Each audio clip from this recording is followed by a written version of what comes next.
Start with a very, very hard but simple fact. You cannot change what you don't name.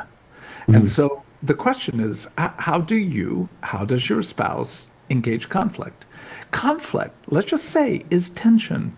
And tension, even if it's over a dish rag, has a certain dimension of trauma, meaning it's going to raise your biochemicals, your stress biochemicals. And so you are going to have cortisol and adrenaline, noradrenaline, catecholamines beginning to flow through your body, even over something as small as X, Y, or Z. So to begin with the reality of when you're in conflict, there is a degree of trauma. So what has to be asked is, what's your history? What's your story? How have you Mm. handled significant and minor traumas in the past? So we always have to go to our earliest learning classroom, which is why scripture begins with this: leave your mother and father. Now, that wasn't physical because in the ancient Near East, people didn't go off to college and then, Yeah. Wow. They on often to stayed under the same Pittsburgh. roof. Yeah. Yeah, they lived in a rural agricultural world. And it isn't because they would be independent financially. So this is a deeply psychological process. Leave the loyalty, leave the structure, leave the processes that have formed you to be who you are. But you can't change what you don't name. So I came from a family that had not a lot of conflict, but my mom, I'm an only child. My mom, if you know the term, she was borderline personality disordered, which means she could be weeping one minute, raging the next. She could throw a pot and then be as apologetic and then make a joke about it. And I'm talking about that all in about a 2 or 3 minute period of time. So I learned to live with unpredictability, a lot of tears and a lot of rage. Becky, my wife, ended up in a family where she had a very playful father, but a very angry and cruel mom who was demeaning, critical. So Becky learned to hide. She literally learned to play in closets because it was a safer domain. And she learned to avoid conflict. So already what I can say is you've got two profound different styles of dealing with heartache and Yeah. conflict. I'm belligerent and I'm verbal, and I get into the middle of it. And she hides in a closet and avoids. Well, that worked pretty well for a while Mhm. until, and I mean it very significantly, until she began to grow more in Jesus and then began to get a voice and began to name things about my own failure. And then all of a sudden, for the first number of years, we were absolutely compatible in our sin. And then, in part because of her maturing, things got a lot more, shall we say, spicy.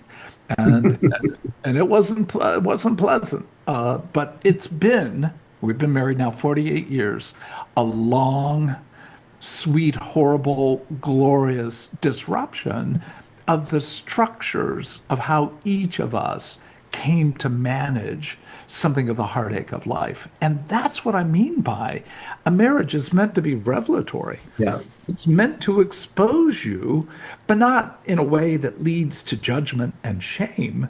It's meant to expose you so you're invited into a far deeper relationship, not just with one another, which is fabulous, but far more into a far deeper relationship with Jesus.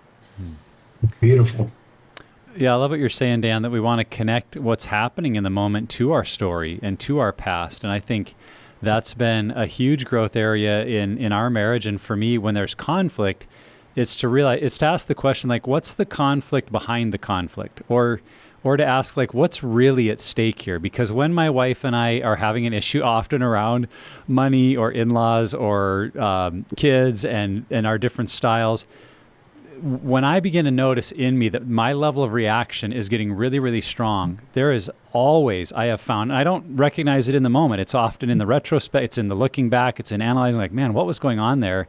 Is I will realize there was something more at stake for me in my story or the message I was hearing then that maybe has things to do with bigger questions like, am I being respected? Do I matter? Does my opinion count? And whatever has happened with my wife is tipping me into that much bigger question. And now I'm fighting to protect what I think is at stake without even realizing that's what I'm doing. And so I love how you're equipping couples to think through that. And I assume the book's going to do a whole lot more. And if someone's not already interested in getting it, to me, that answer alone should be enough to go, okay, how can I figure out what's really going on in our conflict? Because if you don't really know what's at stake, what else is coming into the picture, you can't resolve it. And then I think back to what you were saying earlier, it tends to move us towards, well, we never seem to be able to fix this, so now we just figure out how to avoid it or to kind of live in this neutral zone where we're no longer engaging. And that's certainly not healthy. So I think you're giving some really, really good principles there. Yeah, and I just would add, Nick, Dan, thank you for talking about the psychological leaving and cleaving, where I never, in all my years, ever heard someone say they never left physically, although I knew it, I never made the connection. So that sense of psychologically, I remember when I was young, I would call my dad to ask before I would ask my wife on a decision that we were going to make in our marriage. I would check with my dad before I did my wife, right? And it just showed well, wait a minute, I got to turn that page and get on to us and take what was good from my mom and dad, but leave what was unhealthy. And that's what we say to our kids and what we give you. Take the health, but leave our dysfunction with us. You know? Oh, brilliant, brilliant. Yeah, and again, if we go back to what's said in Scripture in terms of the core relationship of male and female, when you look at Genesis chapter 2 and 24, there's a sequence to it. Leave your mother and father, and then become united, which implies communion, and hard to get the word communication there, and then become one flesh. So if there are struggles, which are inevitable, that there will be sexual struggles, what so often seems to happen is people want to somehow figure out how to resolve the sexual issue rather than working back to the beginning of the problem. The beginning of the problem isn't sexual. The beginning of the problem is you haven't left your mother and father. And that's so easy. When I have clients who go, I haven't lived near my parents in 40 years. And it's like, you could be on Pluto. It doesn't matter. We're talking about you are still bound to the way you handled the heartache of what happened in your own family. And you've not named that you have become passive, or you have become belligerent, or you have become defensive. And it's got a history. So those are the roots. When we name the book The Deep-Rooted Marriage, the reason we name that is because you've got to get to the roots. You've got to dig through the soil to begin the process of tending to the deepest part of what has formed you in order to open the door to the possibility that some of what you're stuck in isn't because you don't have the skill or the motivation. You just are bound to a past, and you keep carrying that luggage and all the particularity in it into every particular fight you have. Can we mess with the past to free the present and literally to create a different future?